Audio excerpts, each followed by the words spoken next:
Hey everybody, welcome to the collector's edition of the Toys for Games podcast, volume 18. 18 of these collector's editions.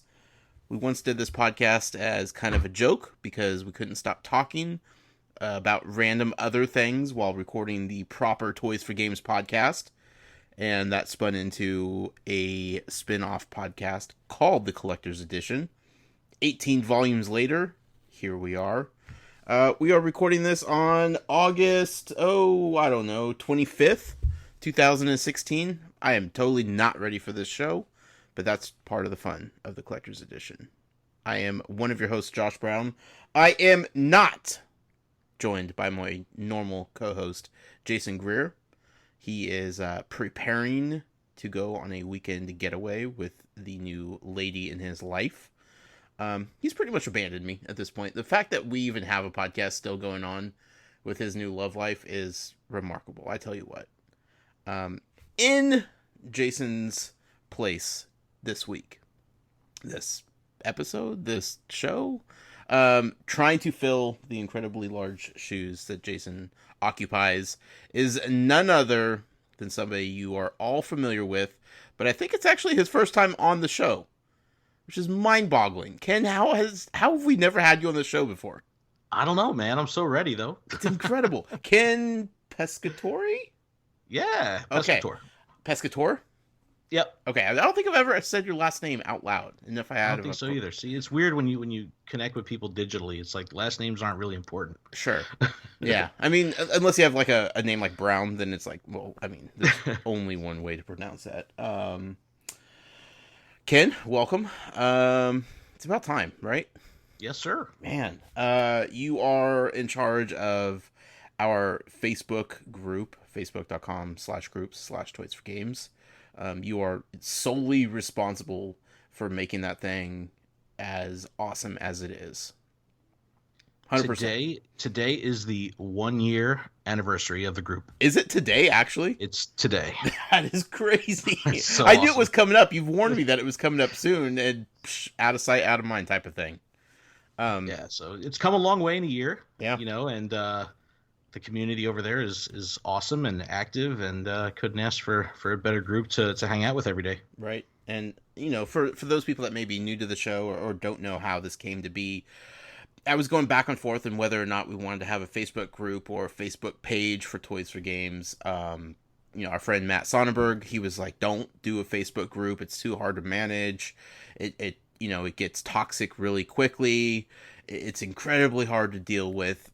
Only do it if you know somebody that's willing to put in the time and the effort to make sure it's a nice, enjoyable place for everybody that joins. So I put a shout out on Twitter. I was like, hey, I'm looking for somebody that might enjoy Facebook because I'm not the biggest fan of Facebook. I dabble on it. I have dabbled a lot more in the last year.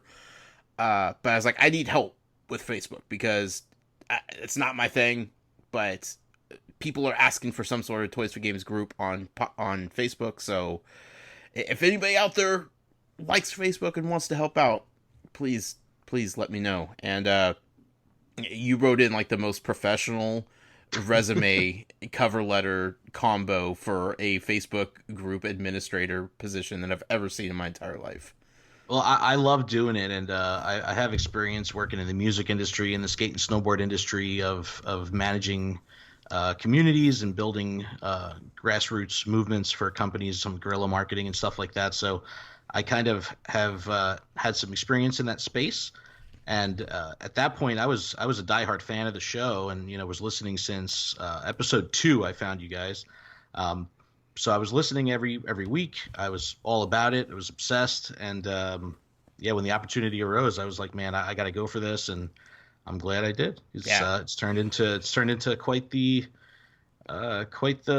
community, and it's a lot of fun. I mean, when Matt was saying like it takes a lot of work, I mean our community makes it so simple because there's everyone is well behaved and well mannered, and Yep. everyone looks out for each other, and there's only been like a handful of bad apples and spam and stuff like that, so it really hasn't taken too much effort to keep the peace.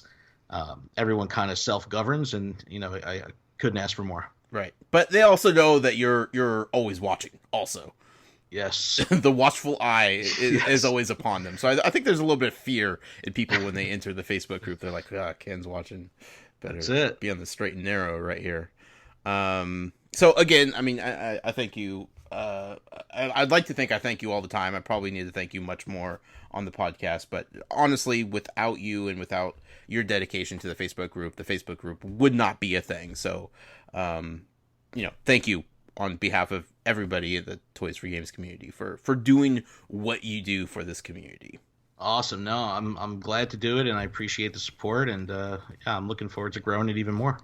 Also, that's not where your allegiance to Toys for Games ends, because you're also a co-host of the first podcast to be brought into the network that I had nothing really to do with, which felt super weird. But the Gotta Watch 'Em All podcast.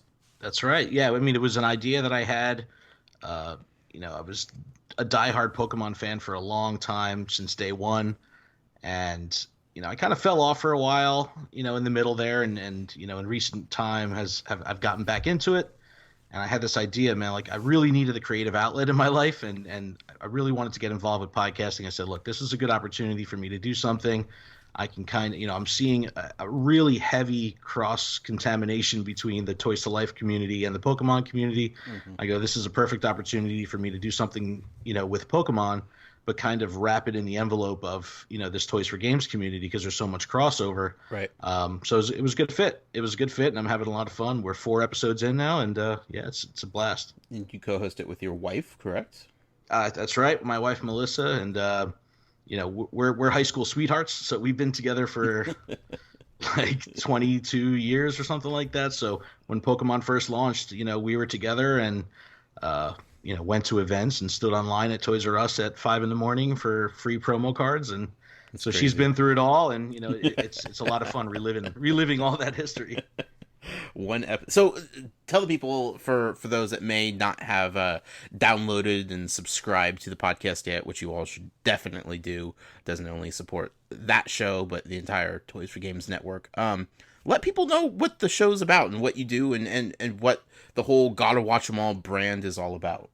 Sure. So it's really, when I started researching other Pokemon podcasts and Pokemon brands that were out there and content creation, things like that, I noticed that there was kind of 2 schools of thought. You had these hyper technical, ultra, expertise podcasts that were talking about statistics and numbers, and I enjoyed listening to them, but I would kind of drift away. I didn't really have that level of knowledge. And then I would hear on the other side of the fence, I would hear just people, talking about what they love about Pokemon, and kept it really loose. And I kind of wanted to be somewhere in the middle. And so when I developed Gotta Watch 'Em All, it was based around the idea of, let's go back and watch the anime from episode 1 and reconnect with this brand. I mean, my wife and I are Gen 1 red and blue, focused right. players. And, we watched those episodes when they first aired. So going back to that has kind of reconnected us with the roots of what we love about Pokemon. And it's helping us stay motivated and get more excited about what's to come with Pokemon. So the podcast is really, it's a short and quick podcast. We do 30 to 45 minutes. We recap each episode one by one. And then we have just some basic light talk about Pokemon news and what we're experiencing. Of course, we talk about Pokemon Go. And yeah, it's just a very, very light, easy to digest way to have a Pokemon discussion without getting hyper technical and without getting too much of the bookworm end of it. Right. And but we cover everything. So we watch the episodes.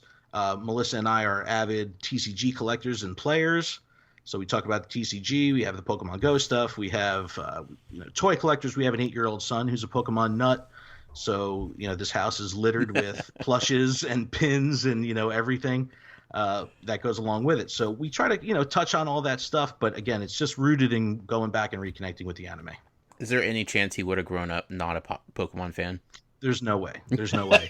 And the irony of it all is like when he's 8 years old, Melissa and I are huge kids at heart. So it was like the day he was born. I'm like, yes, we could go to Chuck E. Cheese. Like it was.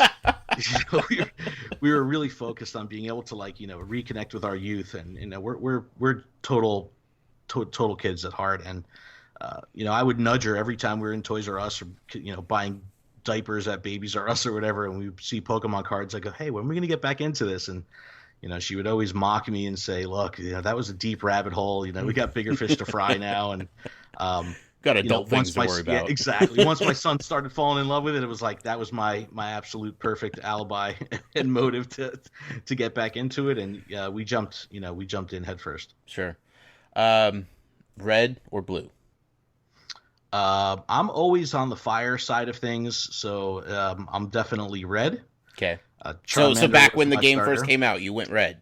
Always. Okay. It's like there's a couple things. If in a game you could choose anything relating to fire, I would choose that. Okay. And if you had to choose a race and there's a dwarf with an axe, that's me as well. And what about the wife? Every game, every time.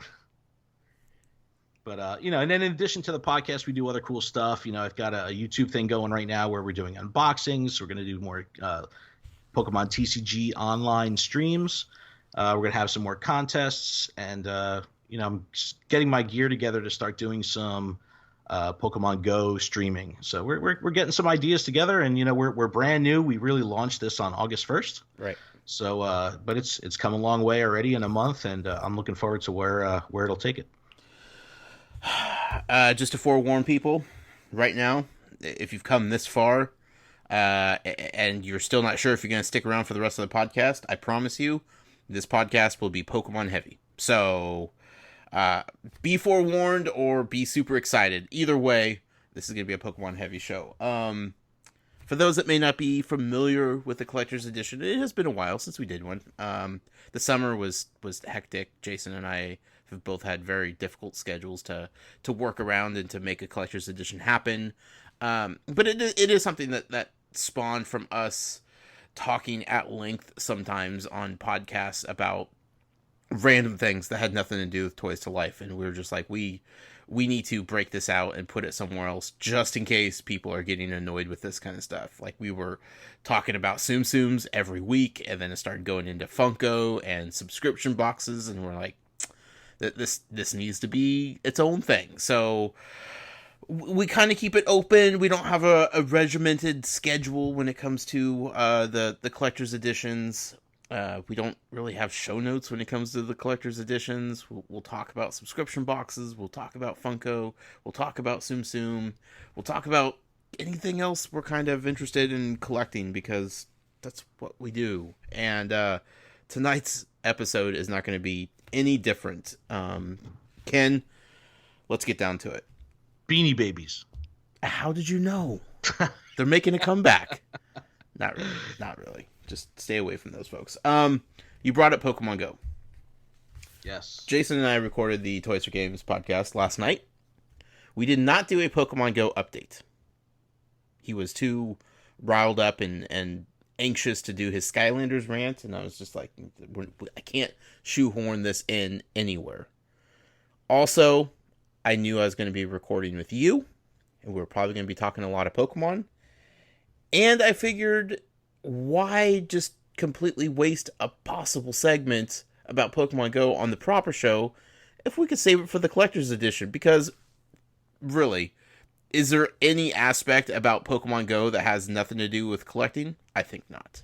Exactly. There's so many different ways you can, scratch the collecting itch when it comes to Pokemon. Right. So, Ken, let's get down to it. What team are you? I'm the only one that matters. It's Valor. Okay, so this podcast is over, and I'm going to be doing it by myself the rest of the show. It's been a pleasure, Ken, but goodbye. No, okay. I mean, it's okay. You picked the wrong one, but nope. I'll look past it. Both my wife and son are Mystic. Okay. So high fives all around. It's a constant duel in this household. When we go out almost every night, so it's a constant duel to take gyms out. But Sure. Valor is where it's at. Yeah, I mean, not really, but cool. I mean, whatever helps you sleep. Agree to at night, disagree. Okay, so what level are you, Ken? I am level 25. Okay. And let's take a look at the Pokedex here. I've seen 98. No, I've caught 98, seen 99. Ooh, what's the one? What's the elusive one? It's War Turtle. I saw him for like 2 seconds, and it was just a ridiculous scenario. He was low CP, one regular Pokeball with a berry, and he just took off. So I was robbed of my opportunity. But I'll get him. Sure. I'm close to evolving Squirtle. So Okay. Here's my strategy. If I see a Pokemon that I have not caught yet, if it's a brand new one, especially one I've never seen, but especially one that I have not caught, I don't even mess with the regular balls. I go right to Ultra Ball. No matter what the CP is, I don't care. I'm not messing around. yeah, that's typically what I do. But this was actually super early on. I think it was only level 6 or 7. So that silhouette on the Pokedex has been haunting me for 20 levels. Man, it's like my Ninetales, man. It's just sitting there, just mocking me. Okay, so decent Pokedex. I like it. What's been some recent evolutions or recent catches that you've been super stoked about? My area is unique. I've got a lot of really cool places to go play that are very Pokestop heavy, and there's a lot of action. But the diversity of the Pokemon in my, not even my area, I mean within 100 200 miles of my house, is very limited. So well, you're in New Jersey, so I'm guessing there's a lot of Grimers. There should be. I know. I'm waiting for the Trubbish jokes to come. But yeah, lots of Grimers, lots of Mucks. I do have a Grimer, but Some Weezings and Coughings and exactly, lots of that stuff. Yeah. But let's see. I mean, my new pickup this week was a Scyther, which my wife and son have had for probably 3 weeks now, and Sure. I just finally picked up. Let's see. I evolved one of my Ponytas into Rapidash, which was cool. Nice. Let's see. We caught a Tangela the other day, so I haven't seen many people talk about Tangela or seen screen grabs of Tangela out in the wild, so that's pretty cool. Very underappreciated. I've caught a couple of those guys. I'm about to evolve one of my Glooms into Vileplume, so that'll probably happen this weekend. But for the most part, man, it's been a lot of the same for me. So it's we're gonna start. When we go down, we're going to Disney next week. Oh yeah. And we went 2 years ago, and this was during the hype of Star Wars Card Trader. Right. And I got in so much trouble with Melissa because I was constantly on there, goofing off and playing. And I have the green light this year that Pokemon Go is fully okay to play throughout the whole trip. I would hope so. So I know it's going to be on when we get down there, and I'm looking forward to picking up some new stuff. Because I hear you talking, and you came into it a little bit on the later side, and you Pokedex skyrocketed. Yeah. So I hit level 24 a couple days ago. Already 30% of the way through level 24, so knocking that out of the park. My Pokedex, I have seen 113 and caught 110. That is bonkers. I missed a Venusaur today. I threw a Raspberry and then an Ultra Ball at him, and he popped out and took off after the first one. I'm like, how? Oh man, I was so mad. But I'm close enough to leveling up my Ivysaur within probably a week or so. I'm feeling okay about that. Ninetales is still eluding me. I have only seen one Vulpix, and I caught one Vulpix. Nice. And I saw the Ninetales, could not catch it, and it still haunts me to this day.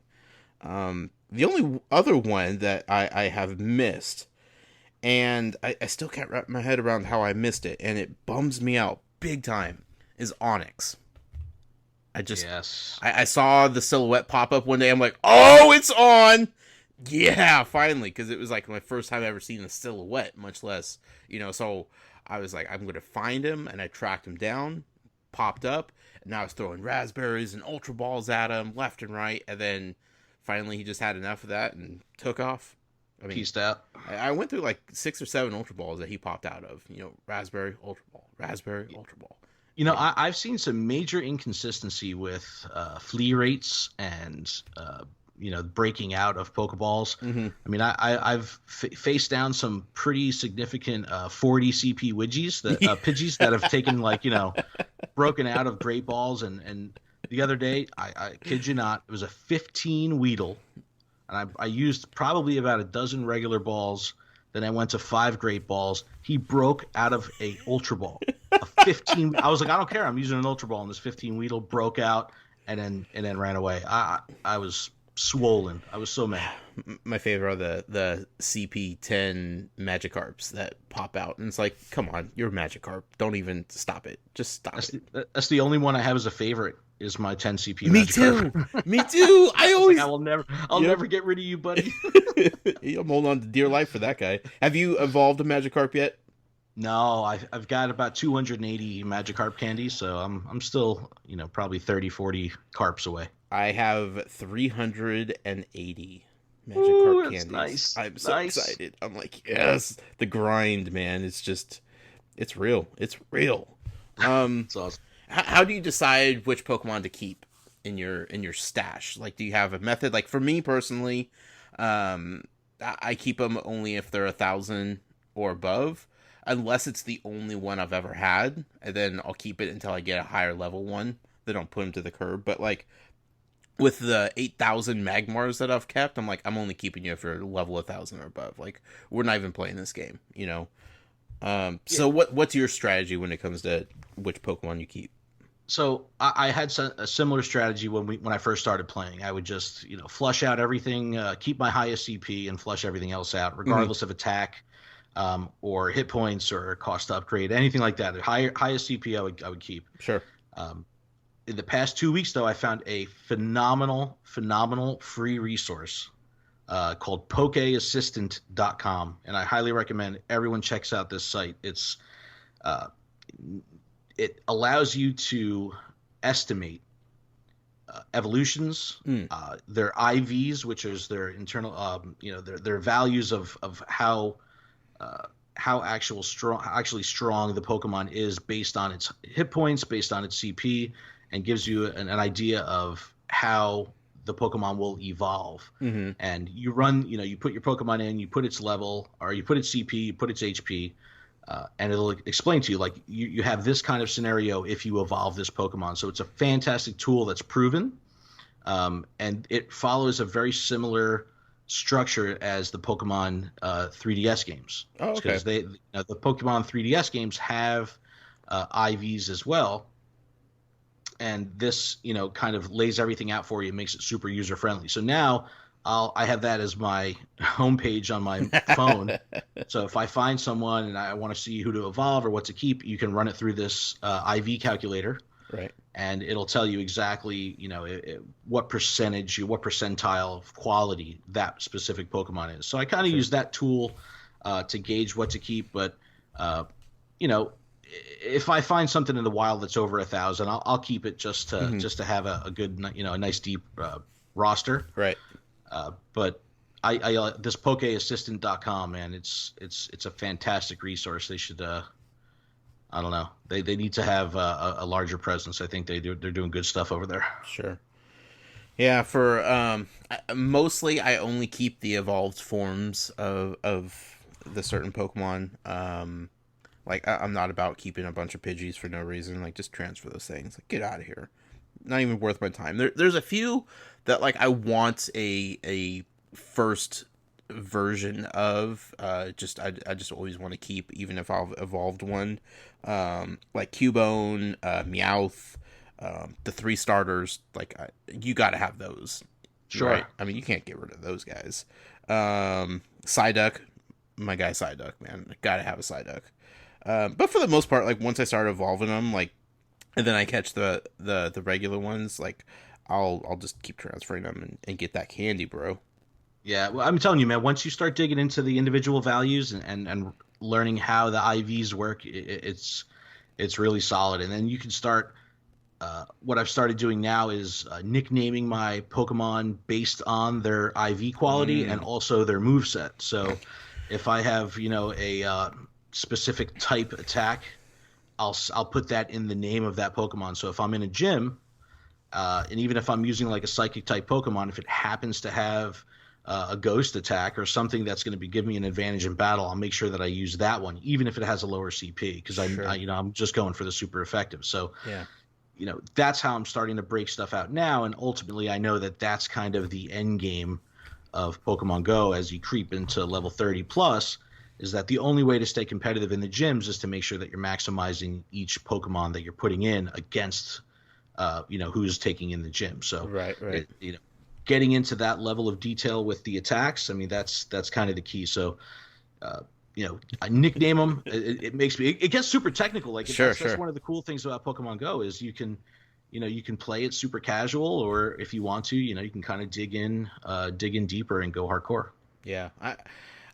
I it catches me off guard every time I go into a gym and start a battle, and I'm like, because I like the mystery, and I'll forget that like certain Pokemon like have certain attacks, and then like another version of that same Pokemon will have different attacks, Yep. and I'll constantly be forgetting which ones are which, and but like at the same time, other than the gyms, like I haven't felt that need to get that in depth with learning the attacks and everything, because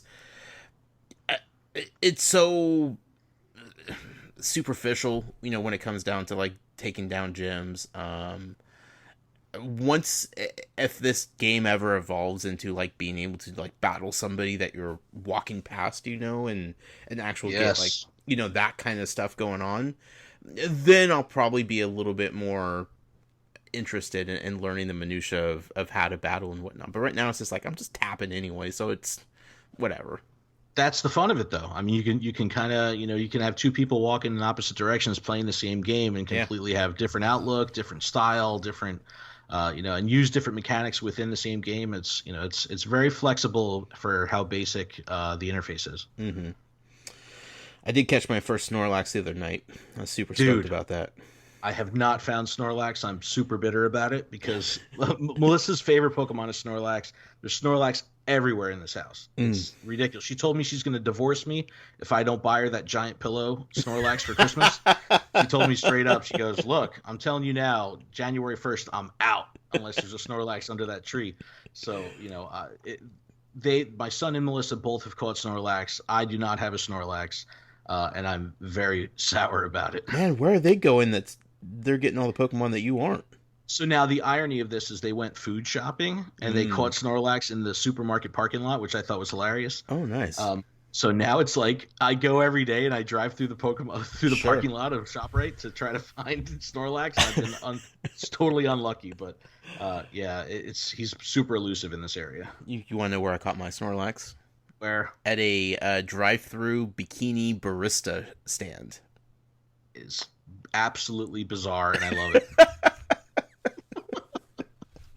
Oh man, I love this game. It's so just ridiculous and fun at the same time. I'm having a blast with it, and man, I just it has so much more potential than what it is. But what it is so great, So while we're on the topic of Pokemon Go, have you seen the new update with the appraisal system? Yeah, I've seen it. I checked it out. I'm like, I don't care. Like it's funny. Like people are using it for funny things, but other than that, it doesn't mean much to me. So I think that this is kind of, and what I've seen with the way they're rolling out features and kind of doing live testing of these features, I think this is going to evolve into something, evolve pun intended. I think this is going to be something different down the road. And once these individual battles start coming up, I think this is going to play a little bit better role, and being able to create a team of 6 and then developing a full, a fleshed out squad of 6 different Pokemon. I think you're going to start to see a little bit more interaction with the team leaders as they give you guidance and advice, because it's so basic and broad stroked right now. It's like, oh, he's huge. That's really it. It's like, all right, awesome, thanks. Yes, my Pidgey is heavy. I understand. But I think it's going to play a stronger role once we see more of the PvP come in. Yeah, definitely. And also, have you heard anything about that location system that they've rolled out to some people? Yeah, so I mean, Nintendo Wire shared a really nice video of I believe it was someone in Australia maybe that had it live, and it's really cool. It kind of takes advantage of the Google Maps Hmm. integration where it will pan the map out. It'll give you a waypoint and show you where the Pokestop is that the Pokemon in question is kind of hanging out around. Right. So it looks amazing and it runs really clean and really smooth. So I really can't wait for them to roll that out because, I'm not one person I never used like PokeVision or any of those other Right. cheating Yep. APIs, Yep. and I never really got too upset about the tracking system because I was typically a Pokestop. I would go from Pokestop to Sure. Pokestop, and I didn't really do the aimlessly walk around a field Well, thing too much. the tracking system didn't work in the first place. Like, I don't know why people were so upset when they took it away. It's like they're removing a broken feature. It's like, give me a pitchfork. Ah! It never really upset me. So I Sure. mean, seeing advances to what's to come with the tracking system, I'm excited. Hmm. But I never really used it to the way I know some other people did, where they were hunting him down. And I do a lot of I don't drive and play, but we drive a lot. So. I'll typically be a passenger and be running the driver's phone. I'll have Melissa's phone in my hand. I have two phones. I have a work phone and my personal phone. So, I'm running two Valor accounts. I have a regular and an alt account. So, I'll be running three phones at once. And I have like this little NASA setup where, I'm like, it's just completely in the zone. And I know that, once this waypoint thing is released, it'll kind of free up the need to kind of just be driving all over the place. It'll give you more of a walking route. Yeah. I'm excited, man. It's a fun game, and I Love appreciate it. that so many people are still enjoying it as much as they are. So I still see people all the time playing it. You Oh know. yeah, and I mean, they just announced that in the past week the daily active user numbers came out, and it was something like 10 or 12 million people dropped off, and at their climax they had 45 million daily active. Right. So when you shave off 12 million, it's like, well, my mom downloaded it. She's not a gamer. Sure. She knows Pokemon just from me being passionate about it over the last 20 years. But obviously, those type of gamers and those type of players, they want to check it out, and they're gonna fall off. They're Yeah, gonna drop off. they weren't in it for the long haul to begin with. Sure, that's what I mean. It's not like they said, "Oh, I've had enough of this game." I mean, it Right. could have been anything, and they would have moved on. So, Yep. um, I actually prefer now. It's starting to get the people that we're seeing playing are a little bit more diehard. It's kind of the real casuals have fallen off. Not to sound like jock versus nerd type thing, but um, it's nice now because the people that I am seeing playing are typically a little bit more diehard. Sure. And that's who the game is going to be catered towards going forward. Like the initial game was so simple. Like when, on its launch, it was so simple, so basic. And they've tweaked it a little bit since then, but that was with the intent to captivate people right off the bat, knowing that those people weren't going to stick around. Those people that just wanted to download it because they wanted to see what all the hubbub was about, they're not the ones that are going to be putting money into this game. It's the people that are serious about it, that love Pokemon, they're still playing it and still loving it. Those are the people spending money on it, and those are the people that the game going forward is going to be catered towards. Yeah, I have no qualms about dropping money on Sure. this game. I Yeah. mean, it's I haven't sat in front of a console in about a month and a half, really, for any extended amount of time. Right. And the last console game I bought, non Toys to Life, style was the Division. Hmm. I paid $60 for the Division. I think I put 10 or 12 hours into it, and not that I didn't like it, but I just kind of faded away from it. And that was $60, and Right. and it was in and out of my life in a 2 week span.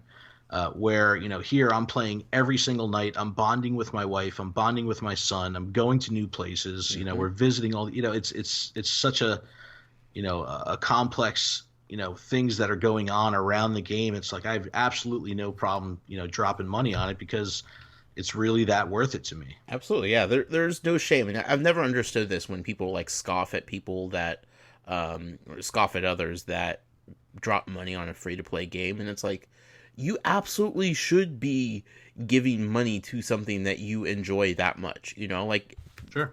that's the best way to tell the developers thank you for putting out something that I love, is to pay them for it.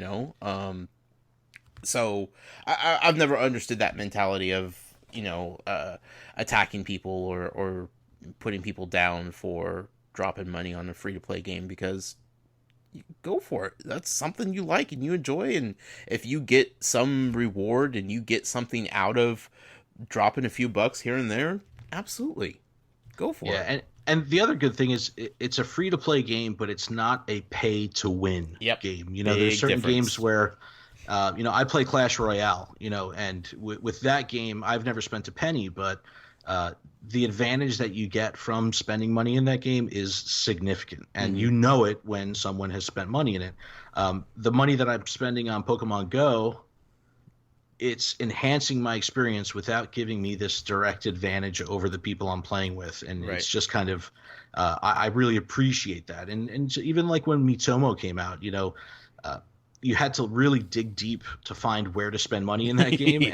And it didn't, it really just helped personalize the experience. It didn't give you advantages. And I appreciate models of free to play games where it doesn't just give the advantage to the person that spends the most.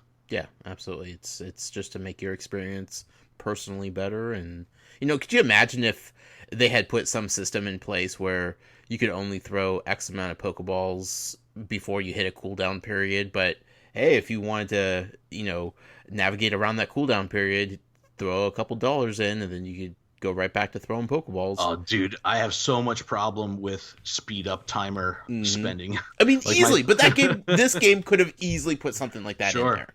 But like, what if they would have said, "Hey, you could buy this Charizard for $20, real life money"? You know what I mean? It would completely throw the balance of the game off. But I know people would, it would make significant.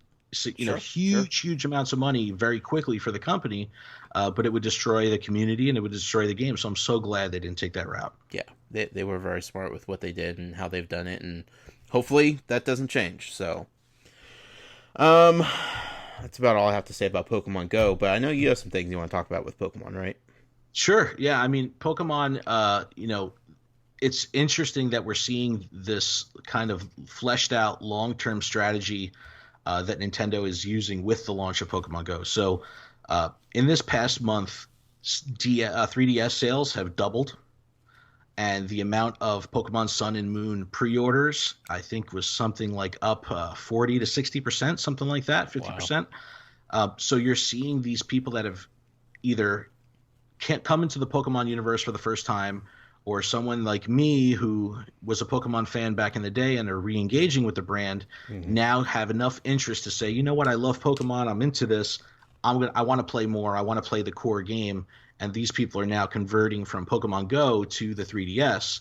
And I don't know how long the 3DS has been around, but it's seeing numbers like a new system now. So it's this is an amazing strategy that's going on, and Sun and Moon is going to be such an amazing launch because you're going to have all these new players tied in with all the the veteran players and the people that are experts on it. It's really developing the community and developing the reach of the Pokemon brand, and I think it's absolutely brilliant the timing of all this. So I'm really excited for that, and I'm super psyched for Sun and Moon. But kind of what with Pokemon, what takes I don't want to say the back seat, but what typically isn't covered in the press as much is the TCG, and I'm a hardcore trading card game fan, and I'm glad you have come to the dark side. Are you ready to talk about this, kid? Dude, so I saw the Instagram post. Yeah. So I don't know, like your shopping cart or something like that, but it was absolutely ridiculous. You pretty much got caught up on 6 months worth of releases in one day. Yeah. Which is awesome. Okay, so you and Sebastian sent me a pack of cards a little while ago, and that was my first experience ever opening a pack of Pokemon cards. And I pulled a card out of that pack. That was pretty cool, I understand. You got the Alakazam, correct? Yes, the EX, the sitting down one. It's totally ridiculous. Yeah. Totally ridiculous. I would be lying to you if I say I didn't get a little bit of rush out of that. So, shortly after that, I went out and, okay, here's the thing. The Pokemon cards are super intimidating to get into. Super intimidating. There's thousands of different sets, it feels like. Right. There's the new Steam, what's it? Steam Siege. Steam Siege and Fates Collide. All these names, I don't even know. I just look at this wall of Pokemon cards. I'm like, where do you even start? I don't understand this. And then I realized something. The generation boxes have cards in them from the original 150. And I'm like, nostalgia, let's do this, because Pokemon Go is a thing now, and I'm remembering and knowing all these Pokemon again, and it's like, I'm familiar with everything going on here. So, so I bought the, I don't even know what they're called, the big boxes with the little figures in them. Right, those are the red and blue collections. So they had the Charizard, the Venusaur, and Blastoise. Right. And then they had the month, starting in February, they started releasing on a monthly schedule the mythical collections, where each month they feature a different mythical Pokemon and then come with 2 generations boosters. Right. So I got those also for 2 reasons. 1, the generations boosters. Big fan of those packs. 2, the pins. Pins are awesome. Pins are phenomenal. Pins are awesome.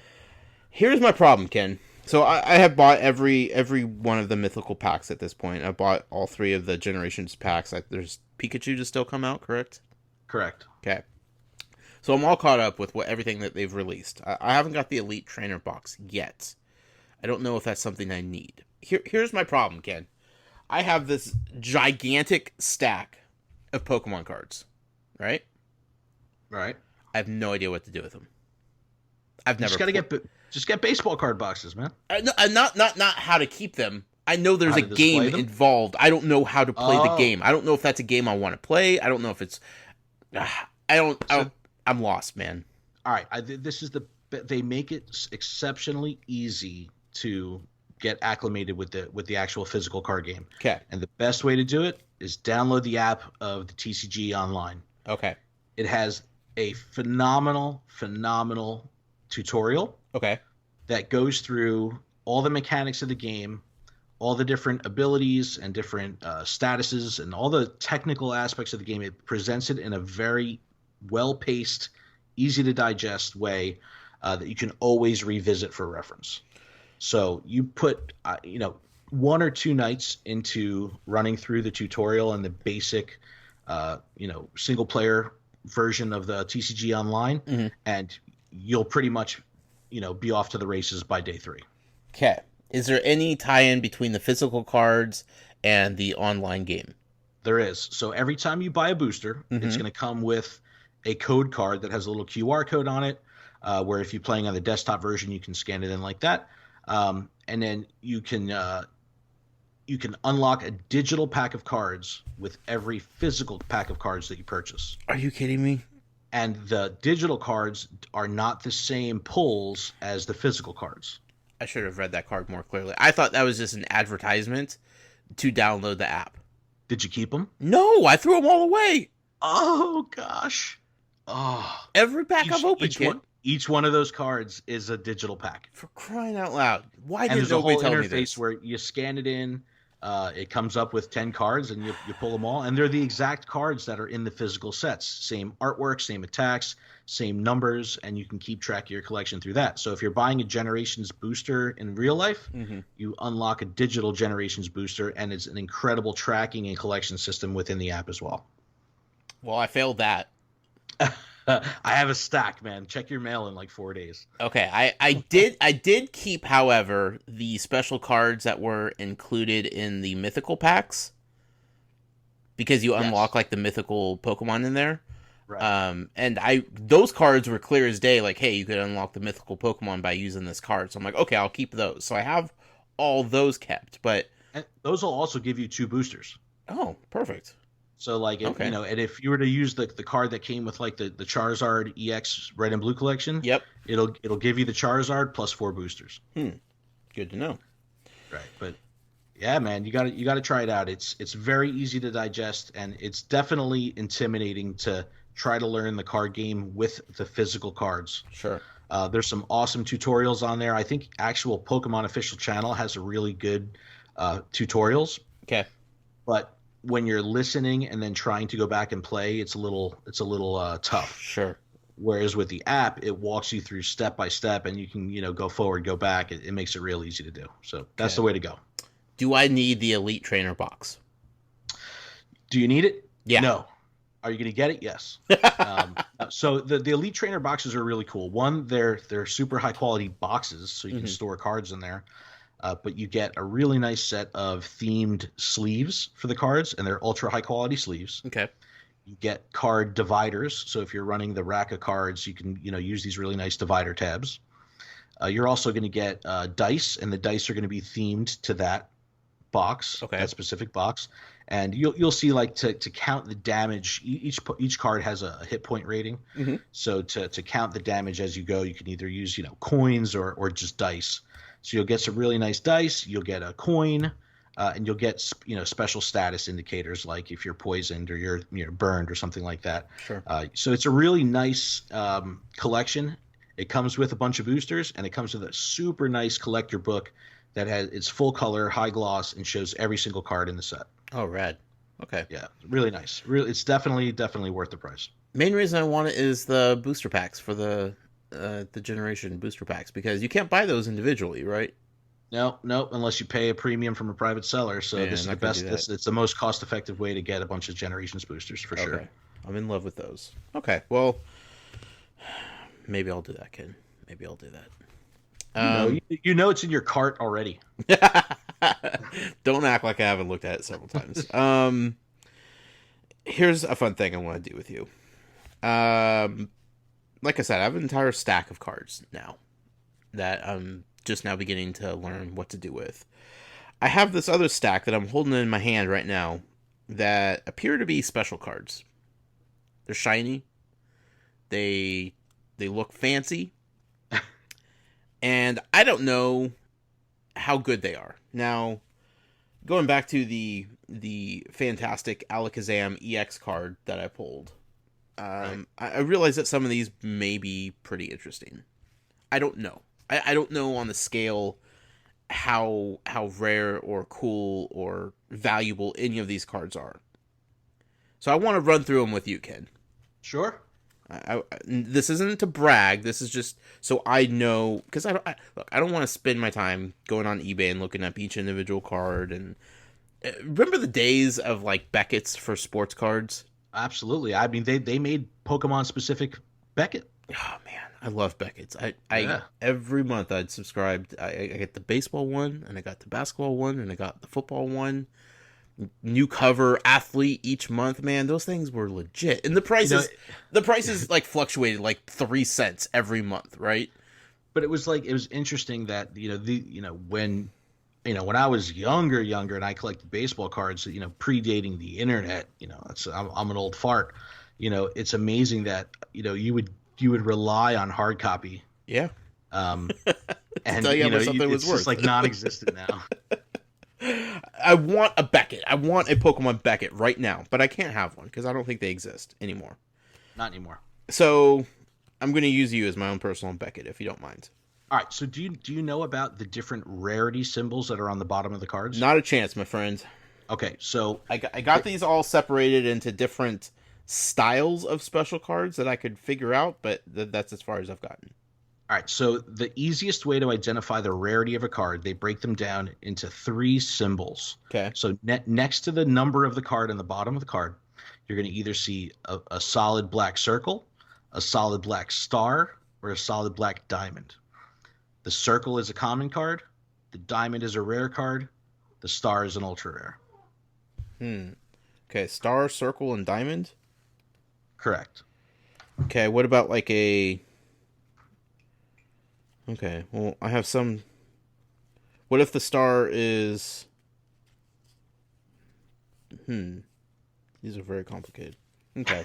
But then you're also going to have a symbol that's going to denote what expansion those cards are from as well, and that's going to change from set to set. So the symbol that's on the generations kind of looks like this, a vertical line with two horizontal lines going across. Yep. That's the symbol of generations. And then each set, if you were to get a Fates Collide booster, it looks totally different. Okay, good to know. Okay, so I have 4 shiny energy cards. I don't know what energy cards do, but they have circles on them, so I'm guessing that these are pretty common. Right. So you're going to need energies that's like your mana when Mm-hmm. you're doing attacks. What Pokemon does is every set that's released has what they call a parallel set. So let's just say, for argument's sake, there's 100 cards in the set. Okay. Like the Alakazam that you got was called an EX. Those Right. are those are exclusive and very powerful cards. Okay. So let's just say there's 20 EXs in the whole set, just for argument's sake, Sure. leaving another 80 cards. Okay. So all 80 cards that are left outside of those EX cards or the break cards in the newer sets will have a parallel version that's an reversed hologram. So if you're looking at a card and it has the small square of artwork on the top portion of the card, Yep. let's say that card, that portion was normally a hologram. Okay. The parallel set will have that be a non-hologram, the actual photo framed in part, Mm-hmm. and the rest of the card is a hologram. Okay. So in the case of those energies, you're going to have a regular, glossy, version of that, and then you're going to have the hologram version. So you have the original version and then the parallel set version. Okay. Well, I have a stack of reverse hollows, as you say. So basically, like the portrait of the Pokemon, there's no reflective holographic foil shiny stuff at all on them, right? Could be, right. Okay. Well, there's another stack I have where the whole okay, so I guess just the shiny picture, the picture of the Pokemon are shiny, and then there's some shiny details around the rest of the card. Well, the generations are a little bit unique because there's this gets so technical. There's boy. two sets within the generation set. You have the regular set, which I believe is 83 cards, Okay. and then you have what they call the Radiant Collection, which I believe is 39 cards, something like that. Now the Radiant 30. Collection, Okay, so down at the bottom when it says RC 18 That's out of RC 32. correct. So there's 32 Radiant Collection cards. So that's like a different set that kind of lives as a subset of generations. Okay. And those Radiant Collection cards specifically have really cool holographic properties. They don't have two versions in that Radiant Collection. So all the Radiant Collection ones have Are these fancy. foil on. Okay. Correct. Okay. Well, I got a lot of those. I got tons of those, man. Well, I think every generations pack is going to have a couple of those in it, including one of either a partial hologram or a full hologram radiant, in addition to other radiants. And you'll also see little symbols that look like charms, Yeah. kind of on the left hand side. That also denotes that it's part of the Radiant Collection. Ah, I see. Okay. Are there any in the Radiant Collection that are incredibly awesome to have? There's Charizard. Uh, There's definitely a Charizard in there. There's a Flareon EX. Melissa just pulled a Flareon EX. We opened some Generations boosters on episode 3 of the podcast last week, and she got a Flareon EX Radiant Collection, which was nice. I have 2 Charizards. Nice. Yes. Okay. Interesting. It's a lot going on, I know. Yeah, it's a lot. Okay, so all right, going back. I have a bunch of trainer cards that are foil. But I guess they're the reverse hollow? Well, some Most of of them them, yeah. Yeah, they're for the most part, the trainers are going to be reverses. There are some holographic trainers themselves, but for the most part, you're going to have a reverse. Now, even the most basic, the Weedles of the card game are going to have a reverse as well. are. Okay. So you got to remember, with the exception of the Radiant Collection, everything has a reverse. So the trainers typically aren't hollows on their own. So but you'll see a trainer, a reverse version of every trainer. Okay. I just realized I have 2 Radiant Collection trainers. Nice. So I'm going to put those in my pack or my stack of Radiant Collection. Okay. Yeah, when you're building a deck, beginner players will typically run. It's a 60 card deck. Beginner players may run 10 or 15 trainer cards in their deck, where expert players will run 40, Gotcha. 50. Gotcha. Even. Okay. Let's move on to the reverse hollows here. Are there any reverse hollows that are awesome to have? Well, I'm a fan of the way the Radiant Collections look, because the whole card is a hologram, and you get some really nice kind of uh, you know, image, like there's matte areas and glossy areas on the card, so you get some really nice differences when you're looking at it in different light. Mm-hmm.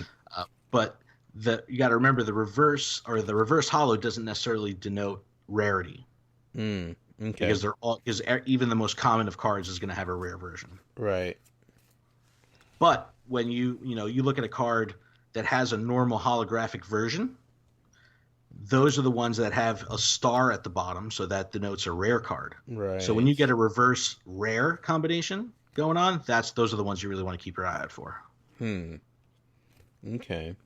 Let's see. Reverse rare. The rare would be the star, correct? The rare would be the star. So I have a reverse Butterfree. Nice. Machamp. Jinx. Hitmonchan. Snorlax. Rapidash. Raichu.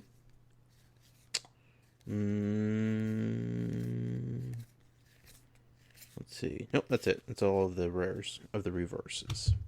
Oh, that's awesome though, because those kind of every pack is going to come with a reverse. So when you get a reverse rare, it's kind of like a twofer. Sure. All right. Now that I'm starting to separate these a little bit better, I realize that I have some. I already forgot what they're called. The RCs, Radiant Collections. The Radiant Collection. Yes, that I have set aside that look different than other Radiant Collection ones I have. Gardevoir? Yeah, so there's going to be a couple different versions of these rare cards. So, when we talk about EX, you could have, let's just say, a Blastoise EX where you have the framed out picture in the top portion of the card. Okay.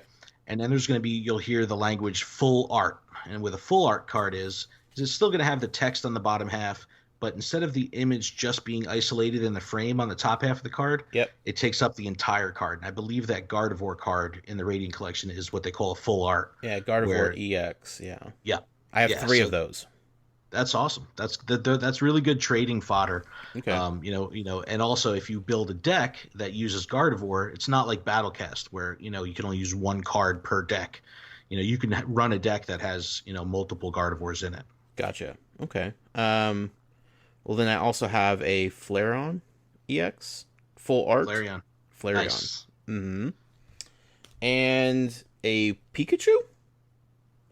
Yes. Full art? So the Pikachu, I'll jump in here for a second. I unboxed a Manaphy mythical collection the other day on YouTube, and I pulled one of those Pikachu full arts, and I'm giving it away. Nice. So just go to the video. It's on the Gotta Watch 'Em All channel. There's links on gottawatchemall.com. Just comment on the video. September 21st, I'm picking the winner, and there's only a couple people that have commented so far, so your odds are solid. But yeah, it's full cool art card. Pikachu is cool. It's very cool because there's multiple Pikachu on it. Yeah. And okay, so it's part of the Radiant Collection also. So right. Okay. Well, that's cool. Then the other stack of the ones that I thought looked coolest. These are, I guess some of them are full. I don't know what's going on with these. Okay. So I have a Zapdos. Nice. Yeah, it's just a giant picture of Zapdos. So Zapdos is one of the legendary Pokemon. So it's Zapdos is the electric. Moltres is fire.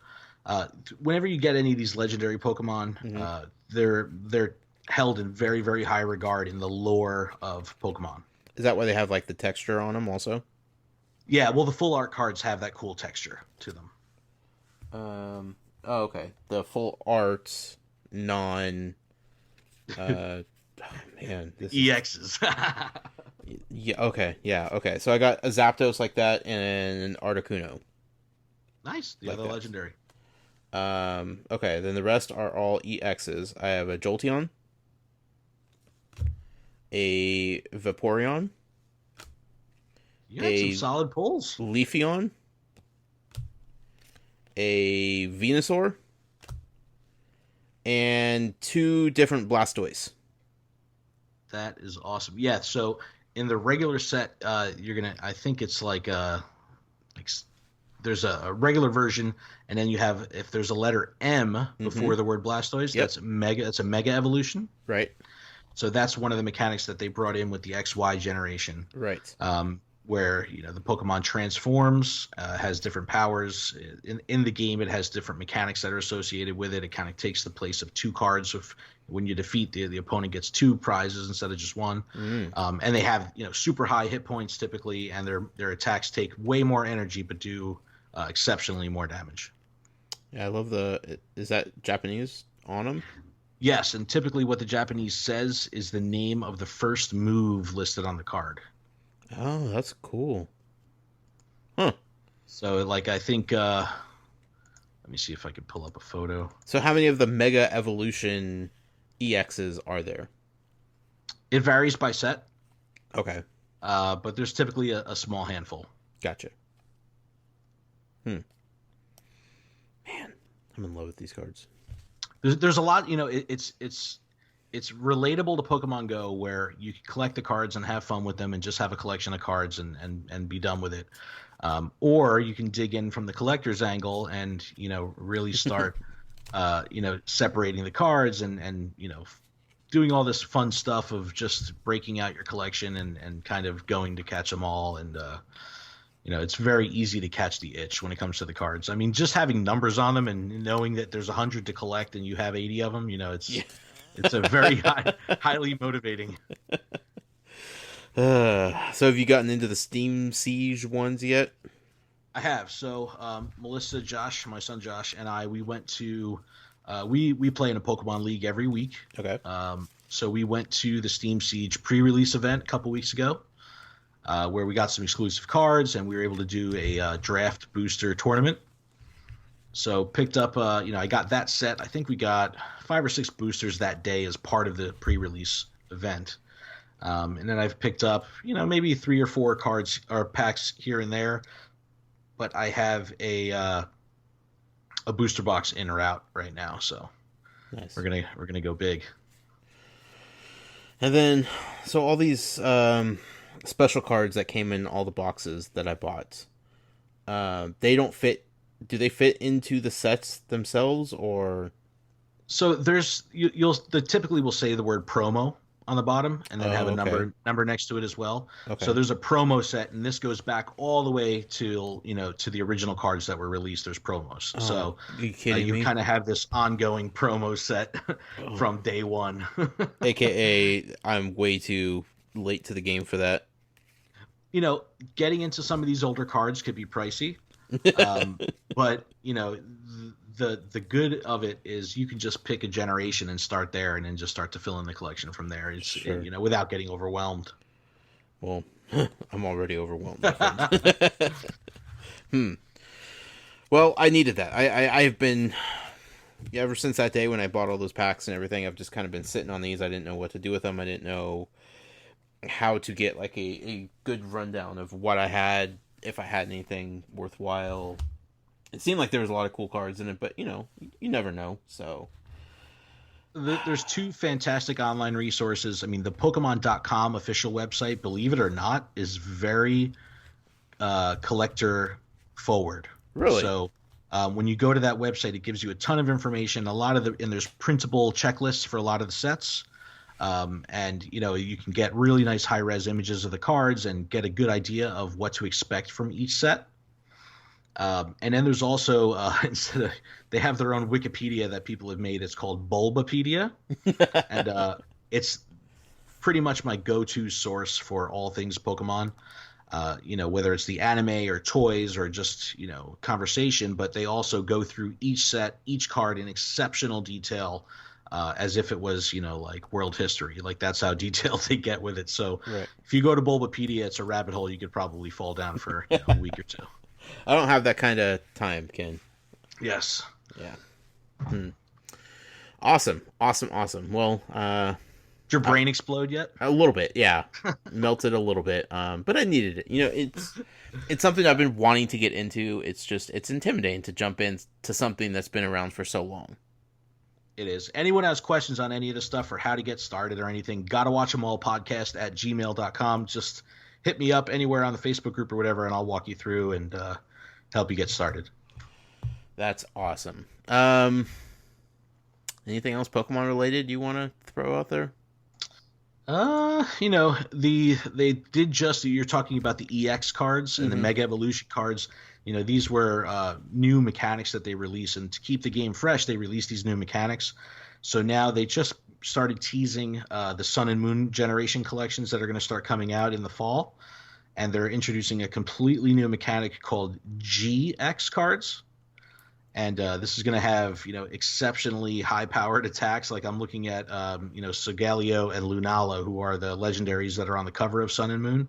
They show their cards, and the damage on Solgaleo's card is 230 points, where some basic Pokemon start with 20 hit points. This thing's doing 230 hit points worth of damage. So we have lots of new mechanics coming in. So even if you kind of want to, over the next month or two, kind of get yourself warmed up to what the trading card game is all about, once this new Sun and Moon set comes out, it's a good starting point because it's a brand new generation, and you can kind of jump in without having any prior knowledge and just hit the ground running with the new set. Sure. I like that. I like hearing that.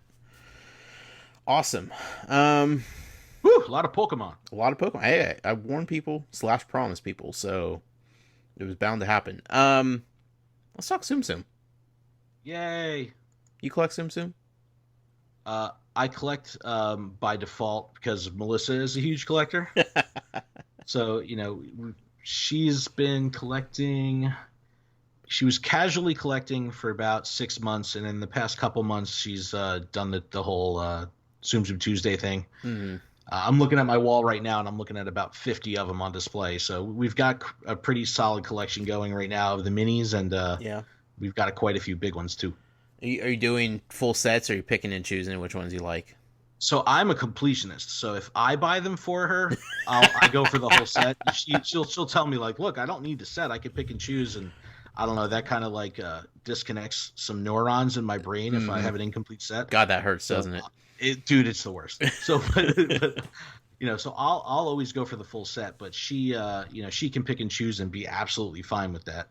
But like she's a huge Alice and Wonderland fan, and we're missing the King, and it hurts so bad. It was one of the most rare Tsum Tsums to come out in the past year. But I'm looking at about 5 or 6 complete sets as well. So we're kind of in the middle of how our style of collecting is, but we're definitely lovers of Tsum Tsum vinyl and plush. Yeah. What do you think of? Let's see. I mean, we've had some cool sets come out. What's the new Nightmare Before Christmas set that's coming out in that box? Looks fantastic. Awesome. Yeah, it looks amazing. And then also the villains set. Yeah. I'm stoked about the villains. Well, I really like that they're kind of breaking away from just going by the way of like the franchise, and they're kind of combining franchises on a common theme. I really, really like that a lot. Yeah, because it gets weird when you start pulling in random characters that nobody could even name into franchises because you want to have like a full set of Tangled ones. It's like, well, you have 2 Pascals just so you could have one more Tsum Tsum in the set to make it feel like a set. Like sometimes you're reaching a little bit, so breaking them out into like a villain set or stuff like that, I think is pretty cool. I like what they're doing. As far as the vinyls is concerned, boy oh boy, that's a rabbit hole into its own. Well, I saw they just announced the next set already, pre-orders and stuff, and it's like, man, I'm so far behind. Slow down. Exactly. We have not found any of the Series 3 3-packs yet. We got all of the accessory blind bags for Series 3. And just in the last couple days, I've managed to find the 2 9-packs that they came out for Series 3. Right. But I haven't found any of the 3-packs of Series 3 anywhere, and it's driving me nuts. On the Marvel side, I got all the Marvel ones except for 1 pack that we're still missing. But it's driving me nuts. Like, I see so much Series 1 still on shelves. Oh yeah, I see that all the time. And I'm assuming why we're not seeing the new ones, because they're not going to, put out new ones if the shelves are still filled, theoretically. It's the water trap and light core hex of the Zoom Zoom world. Oh, don't even get me started, man. It's infuriating. Plus, we haven't even finished Series 2 yet of the vinyls. Like, there's still one package out there somewhere in the wild that we're missing, that we haven't been able to come across, and that's driving me bonkers. So, man, it's a thing, man. It is a thing. And then, yes, Series 4 awesome. Announced, and it's like, just let me catch up, please. Yeah, they make it difficult with how the pacing is just so high that it's really hard to stay ahead. And if you're not just a dedicated Tsum Tsum collector, it makes it pretty tough to kind of work it into the rest of your collections, because it's moving so fast. But they're definitely not short on variety. No, there's plenty of variety and options out there, and I really like the Marvel ones. I like what they did with the Marvel ones. I really appreciate that about half of the first series of the Marvel ones are obscure characters that we don't have in the movies and we're not super familiar with, like Grey Hulk. Like, that's cool. Yeah. I like seeing these characters that the general audience doesn't know about, because that just shows how deep the bench is. And it also is kind of scary because you know that they could keep this on going forever. Oh, they will. Yeah. They will. I mean, I could only imagine that these things are exceptionally inexpensive to produce. Mm-hmm. I could see it going for a long while, especially with seeing how long even like the Vinylmations have been around. Right. I could see these things having significant legs on them to last a long time. Yep. So, Tsum Tsums, I mean, Tsum Tsum Tuesday are not as crazy as they used to be. I think everybody's kind of thankful for that. But, like, the initial craze has maybe died down a little bit, a la Amiibo craze, but they're still going hot and heavy and coming out with new things. And, you see just the prices of the exclusive ones that they had at Comic-Con, if you wanted to pick those up on eBay or something, you're like, yeah, the market is still there for them. I live vicariously through Long's Toys, because like at 9 a.m. on Zoom Zoom Tuesday, he's posting a picture of the whole set on his dash of his car. Yep. And it's like, all right, awesome. I'm satisfied. Oh man, yeah, it's a good thing indeed. Let's see here. Battlecast. Have you gotten into Battlecast? Like the physical cards? Physical cards. I picked up the starter kit from Amazon when it first launched, and I was all about it. Mm-hmm. And then once I realized that having duplicates of the cards, you couldn't run duplicate cards within your deck. Mm-hmm. It was kind of a turn off for me for buying additional physical cards, only because I'm so used to Pokemon where I could run multiple cards, and if you got a double, it really didn't bother you too much because it had practical usage. Sure. So with Battlecast not being able to run more than one of the same card in each deck, it was like, they level up, but what does that really do? It doesn't increase the damage. So, it fizzled for me a little bit, but I still log in every day, get my free digital cards, and, throw around and play some matches when I can. Sure. I have a problem, and I'm sure everybody knows that by now.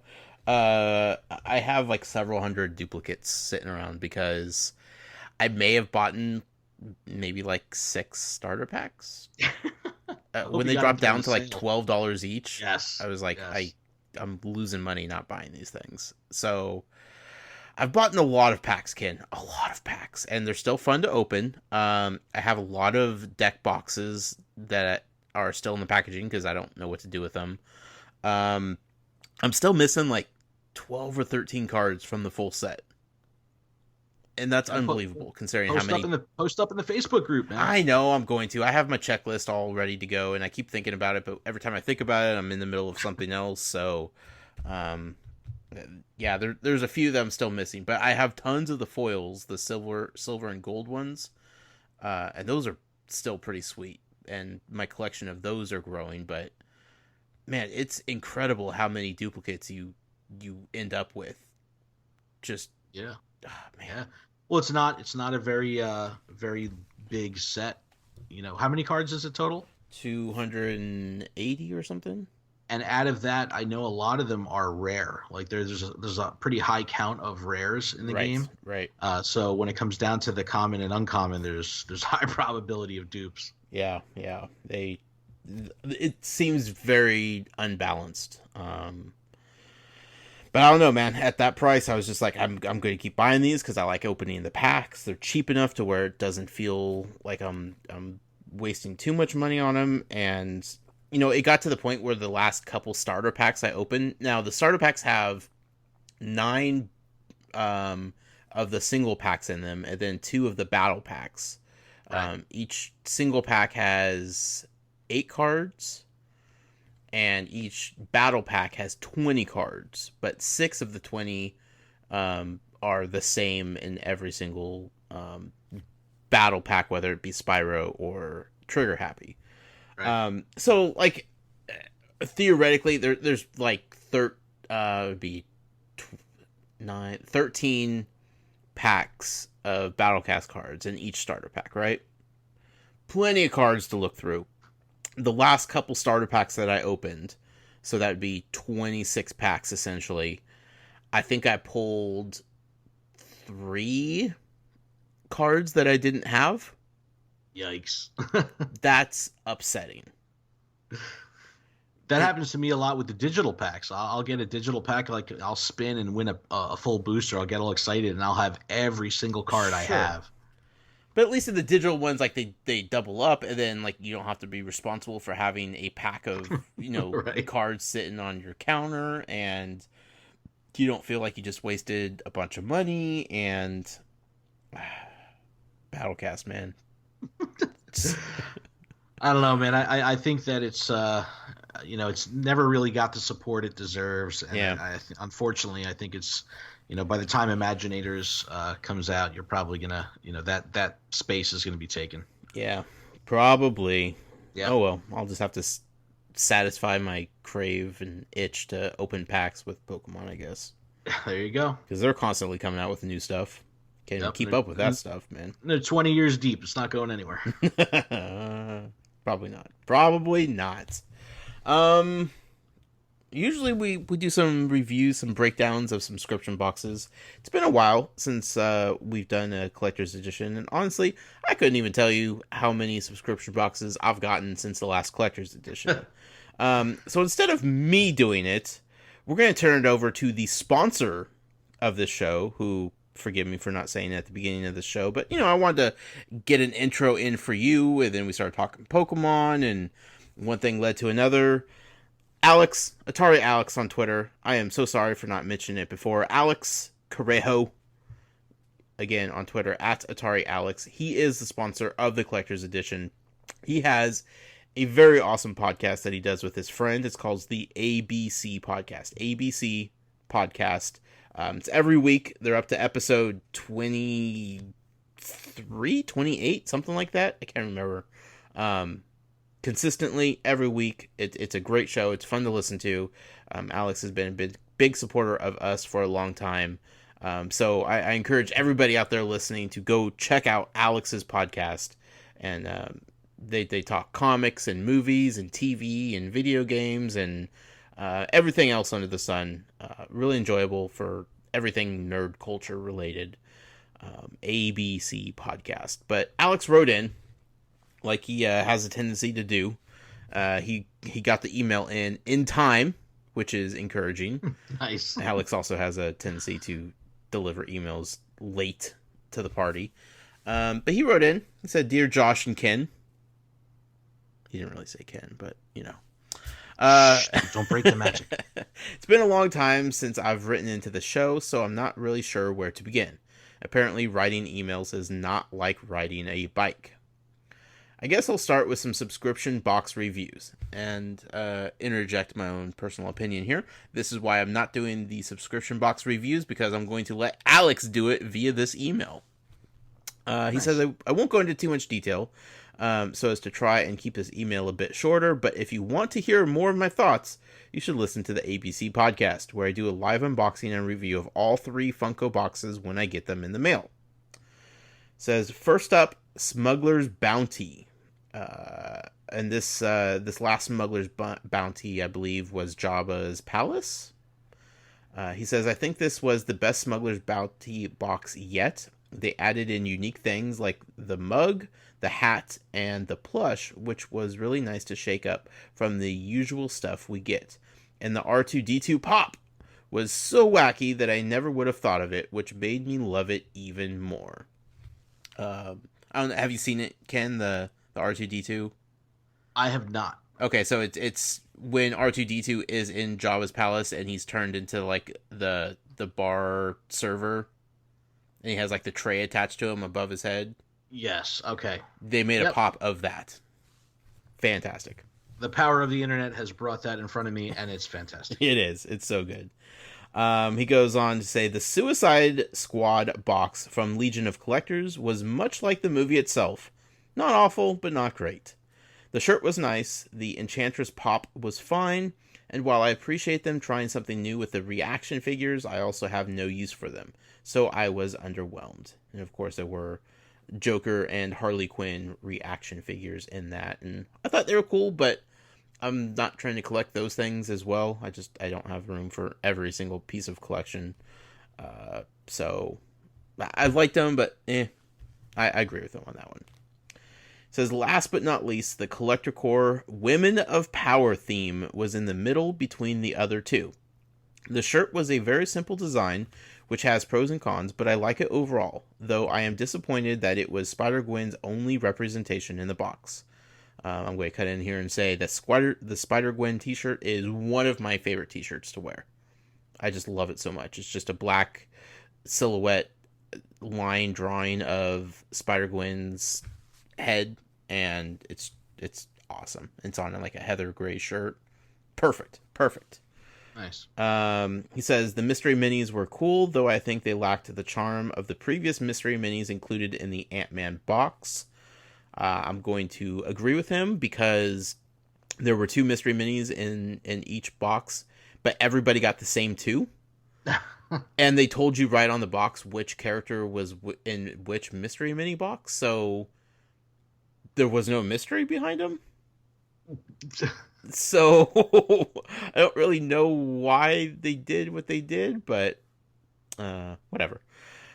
The Squirrel Girl pop, however, knocked it out of the park and totally made the box for me. I hope they revisit this theme in the future to include some lesser-known female characters in the Marvel Universe. Or maybe we could get a pop of Phoenix from X-Men that isn't crazy rare. I will say the Squirrel Girl Funko Pop figure, one of my favorite ones. If only because of the little tiny squirrel that's included with the pop.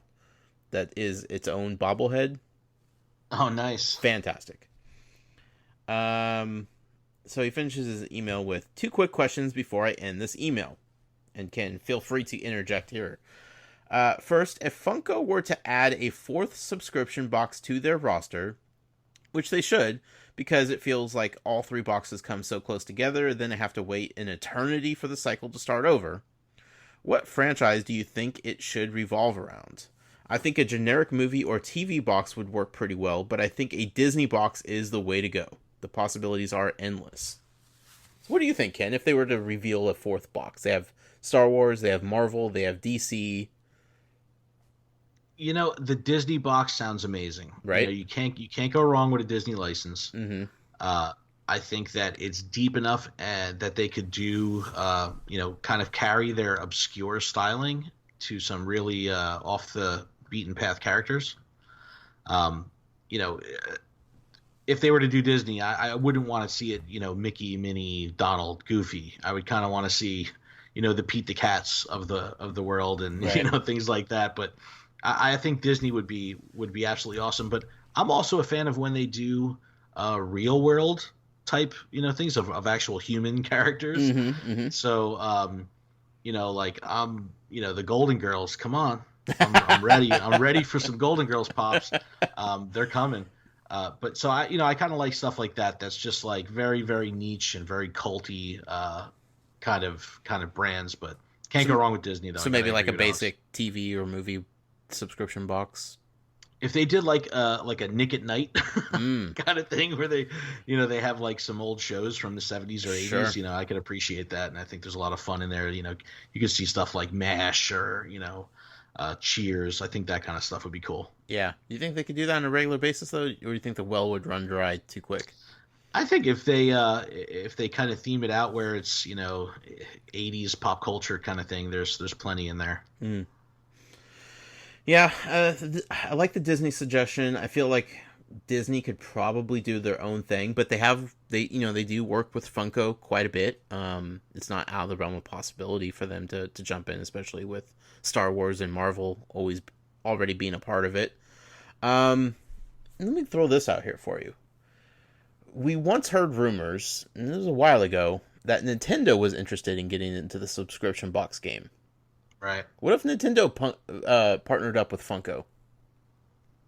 I'm in. Sign me up. I mean, Funko and Nintendo of America headquarters are both in Seattle. Uh, Uh, Funko obviously has the ability to make these boxes and put them out there, and they have the cards in place to go ahead and do something like this. If Nintendo were to do it by itself, they're starting from scratch. You know, this machine is already running on Funko's end. I say let's do that. yeah, I mean that would kind of be very beneficial. It would be a good partnership in both directions. Mm-hmm. Like you said, you have the existing fan base and infrastructure and production that Funko has, but you've got the giant, recognizability, if that's a word, of the Nintendo brand. So I Sure. mean, I think it could really work in both directions for sure. And Nintendo could be hands off with it, and that's kind of what works best for them usually is letting other people because they've been such a tight grip on their properties for so long that when they start to loosen it a little bit, we see cool things happen. And if they could kind of be hands off and just be like, just do this for us, and give us a bunch of money in exchange, I feel like it could work out well for them. They Well, I, could, I love their Jack specific stuff. The World of Nintendo stuff is phenomenal. yeah, As far as I know, that's a full Jack specific thing where they have the license and they do their own thing and they do right. they create their own packaging and everything. So uh, I I don't see it being that distant a thing to think about of seeing Sure. Nintendo with Funko. Yeah, that would be my ideal situation. So, Alex finishes up his email with second and final question. Do you have any ideas what? Now, this is right up your alley, Ken, because you're the man when it comes to social media and managing communities and that kind of stuff. So he says, do you have any ideas why Collector Core and Legion of Collectors have their own independent Facebook and Twitter accounts, but Smuggler's Bounty news and giveaways come from Funko's social media feeds directly? That's just hearing it like that and knowing that it's a Star Wars property. Probably, they from a licensing perspective, it may just be a permission type thing, where the Funko brand proper has the ability to speak on behalf of the Star Wars brand. Whereas branching out into their own thing might have had some kind of conflict of interest with social media distribution, Mm-hmm. things like that. So that would be my initial hunch, because the Marvel and DC thing, obviously you're divided. But coming from Star Wars, I guess just the brand recognition. I don't know. It could be a combination of they just want to have that associated with the main account because it's going to be a high traffic, Mm, thing. A lot of searches would lead that way, so they wanted to go directly to the Funko at large. But I right. don't know. It could be a permission thing, or it could just be a marketing strategy. Hmm. Interesting. Yeah, I hadn't thought about it that way. He says, thanks, Alex, aka at Atari Alex on Twitter. And he says, P.S. I didn't really succeed in keeping my email very short, but I think we all knew that was never going to happen anyway. Alex, you are so right, my friend. So right indeed. Loot Crate, I'm going to throw this out here. Loot Crate, I've been pretty underwhelmed with for several months now. They don't really add the Funko Pops anymore because obviously Funko's doing their own subscription boxes, so they kind of lost the ability. So they're adding, like, they're doing the Q figs, and the Q figs are just cheesy looking. I don't like them. I don't like the look of them. They're not aesthetically pleasing. So Loot Crate's been having some troubles from my perspective, at least. However, they just announced a new Loot Crate box, which they have, they have a gamer, and they have an anime, and they have a pet Loot Crate box, and some other stuff, I think. But they just added a WWE Loot Crate box. And I am super intrigued by it because I don't really, as much as I love professional wrestling, I've loved it forever, I don't have any wrestling merchandise at all. Like, I don't have any t-shirts of wrestlers or anything regarding wrestling. Like, I have zero wrestling merchandise. But I'm kind of intrigued. I kind of want to, like, to see what they could come up with this kind of stuff. Yeah, I mean, I just for Disney, I bought a bunch of new gear, new clothes, and I picked up a nice Bootios t-shirt. Nice. so that was like the first piece of wrestling gear I'd bought in years. Right. But from a marketing perspective and swag perspective, I mean, I think that plays perfectly into WWE. So there's just so many characters and so many different things that you can have an exceptionally diverse box, all centered around, because the character lineup and roster in wrestling is just so diverse. Mm-hmm. Yeah. And I think it's going to be a every other month thing, kind of like what Funko's doing with theirs. So I think I might check it out. I might check out the inaugural one and see how good it is and see if it's something to write home about, because I don't know, something, there's just that feeling inside that's just like, this might be worth it. So I don't know, I'll report back. I'll Slam Crate. Yeah, that's what it's called. They could have come up with a better name, but I digress. As far as collecting stuff, Ken, that's about all I have, my friend. Do you have anything else you want to talk about? No, I mean, I will be in the Disney pin trading mode as soon as I get down there as well. And kind of circling back to the Pokemon pin thing, I've definitely fallen in love with pins pretty heavy, and the Disney pins are a huge rabbit hole. Mm-hmm. Be careful. I'm excited. Oh, dude, we started 2 years ago when we went to Disney. Melissa probably, we arrived at Disney with 0 pins and we left with, I think, like 60 pins. Yeah. And it's, we just bought a lot of 50 pins off Amazon to use as trading fodder. Nice. Nice. So, we're going to go big. We go down there. So we'll be coming back with triple digit pins for sure. Nice. Can't wait to hear about that.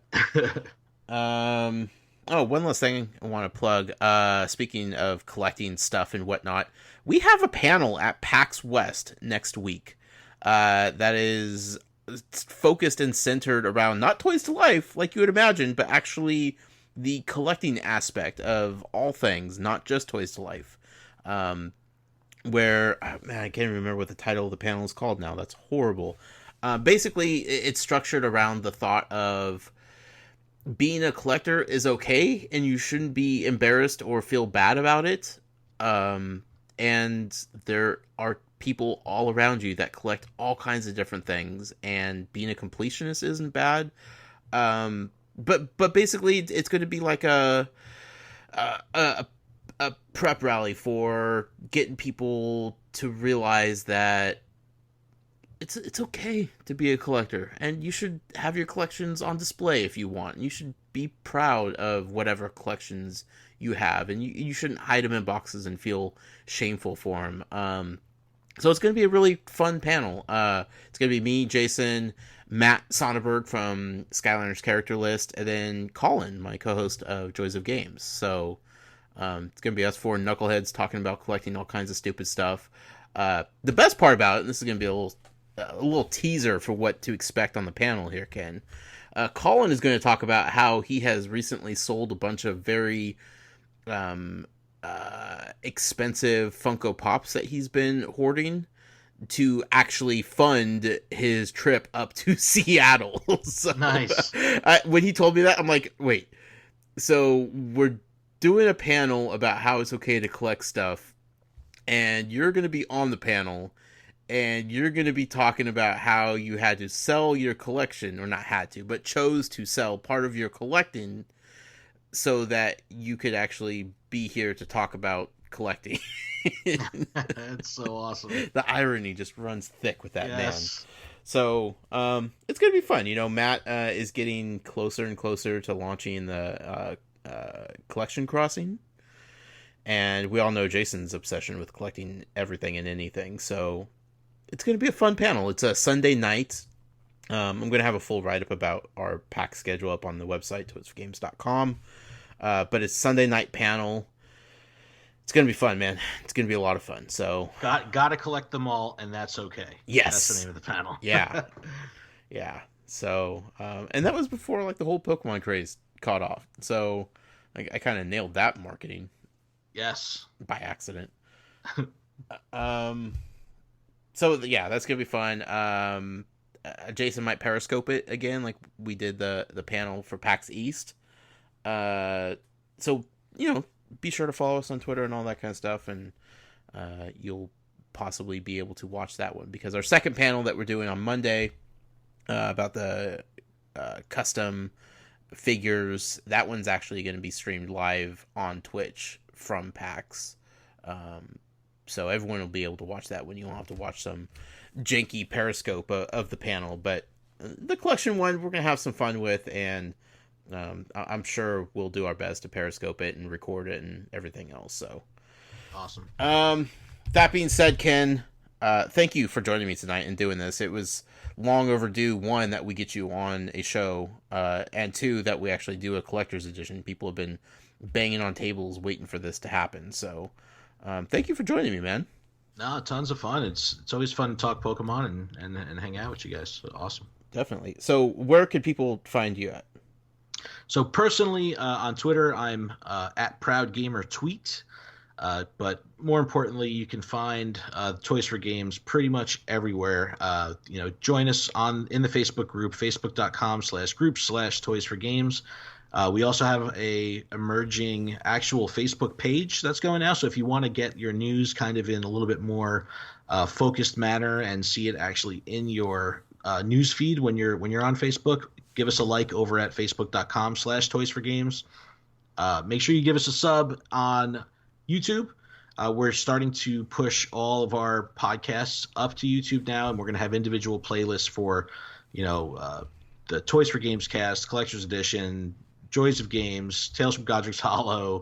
They're all going to have individual playlists up there now, and all the, every description of every video has links to everything. So if you want to hear what we have going on, definitely check out YouTube.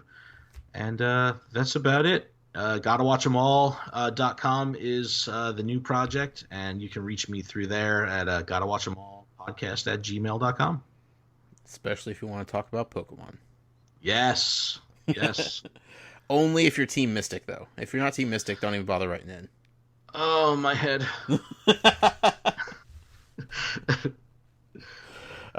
You can find me personally on Twitter at The Noise. You could find the show, of course, at Toys for Games on Twitter. If you'd like to email us, like the sponsor of the show, Alex, did, at Atari Alex on Twitter, co-host of the ABC podcast. You could email us also at podcast@toysforgames.com. The website, of course, is toysforgames.com. And Ken already plugged the Facebook group. Be sure to go over there and join in on the discussion. And if you'd like to support us or sponsor a segment or a show like Atari Alex did with the ABC podcast, you could do so over on Patreon, patreon.com/Toys for Games. Ken, this was fun. We're going to have... I wish you were joining us at PAX West. Yeah, I know. Next year, definitely. the world tour needs to encompass as many people as we could possibly get to go with us. So yes. Might be looking at PAX South. Also, I mean that's not close to you because you're up in the armpit of America, but Proudly. Maybe PAX East next year. Yes, for sure. So, for sure. With that being said, everybody, thank you for listening to this collector's edition. Hope you enjoyed the Pokemon talk and everything else. And we'll be back next week with the proper Toys for Games cast. But until next time, happy hunting, collectors.